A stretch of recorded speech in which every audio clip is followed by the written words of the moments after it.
ओम गुरुवे नमः। महर्षि वाल्मीकि। महर्षि वाल्मीकि का पहले का नाम रत्नाकर था। इनका जन्म पवित्र ब्राह्मण कुल में हुआ था, किंतु डाकुओं के संसर्ग में रहने के कारण ये लूटपाट और हत्याएं करने लगे और यही उनकी आजीविका का साधन बन गया। इन्हें जो भी मार्ग में मिल जाता, ये उसकी संपत्ति लूट लिया करते थे।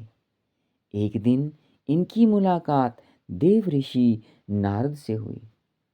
इन्होंने नारद जी से कहा कि तुम्हारे पास जो कुछ है उसे निकाल कर रख दो, नहीं तो जीवन से हाथ धोना पड़ेगा। देव ऋषि नारद ने कहा, मेरे पास इस वीणा और वस्त्र के अतिरिक्त है ही क्या? तुम लेना चाहो तो इन्हें ले सकते हो, लेकिन तुम यह क्रूर कर्म करके भयंकर पाप क्यों करते हो? देव ऋषि की कोमल वाणी सुनकर वाल्मीकि का कठोर हृदय कुछ द्रवित हुआ। इन्होंने कहा, भगवान, मेरी आजीविका का यही साधन है। इसके द्वारा मैं अपने परिवार का भरण पोषण करता हूँ। देव ऋषि बोले, तुम जाकर पहले अपने परिवारजनों से पूछाओ कि वे तुम्हारे द्वारा केवल भरण पोषण के अधिकारी हैं या तुम्हारे पाप कर्मों में भी हिस्सा बटाएंगे। तुम विश्वास करो कि तुम्हारे लौटने तक हम कहीं नहीं जाएंगे। इतने पर भी यदि तुम्हें विश्वास न हो तो मुझे इस पेड़ से बांध दो। देव ऋषि ने को पेड़ से बांधकर ये अपने घर गए।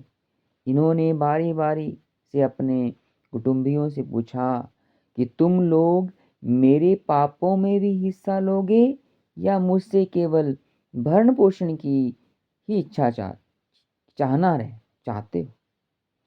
सभी ने एक स्वर में कहा कि हमारा भरण पोषण तुम्हारा कर्तव्य है। तुम कैसे धन लाते हो यह तुम्हारे सोचने का विषय है। हम तुम्हारे पापों के हिस्सेदार नहीं बनेंगे। अपने कुटुंबियों की बात सुनकर वाल्मीकि के हृदय में आघात लगा। उनके ज्ञान नेत्र खुल गए। उन्होंने जल्दी से जंगल में जाकर देव ऋषि के बंधन खोले और विलाप करते हुए उनके चरणों में पड़ गए। उस रुदन में गहरा पश्चाताप था। नारद जी ने उन्हें धैर्य बंधाया और राम नाम के जप का उपदेश दिया, किंतु पूर्वकृत भयंकर पापों के कारण उनसे राम नाम का उच्चारण नहीं हो पाया। तदंतर नारद जी ने सोच समझकर उनसे मरा मरा जपने के लिए कहा। बार बार मरा मरा कहने से अपने आप राम राम का उच्चारण हो जाता है। नारद जी का उपदेश प्राप्त करके वाल्मीकि का नाम जप में निमग्न हो जाना सहज था। वे नाम जपन में निमग्न हो गए। हजारों वर्षों तक नाम जप की प्रबल निष्ठा ने उनके संपूर्ण पापों को धो दिया। उनके शरीर पर दीमकों ने अपनी बांबी बना ली। दीमकों के घर को वाल्मीकि कहते हैं। उसमें रहने के कारण ही इनका नाम वाल्मीकि पड़ा। ये संसार में लौकिक छंदों के आदि कवि हुए। इन्होंने ही रामायण रूपी आदि काव्य की रचना की। वनवास के समय भगवान श्री राम ने स्वयं इन्हें दर्शन देकर कृतार्थ किया।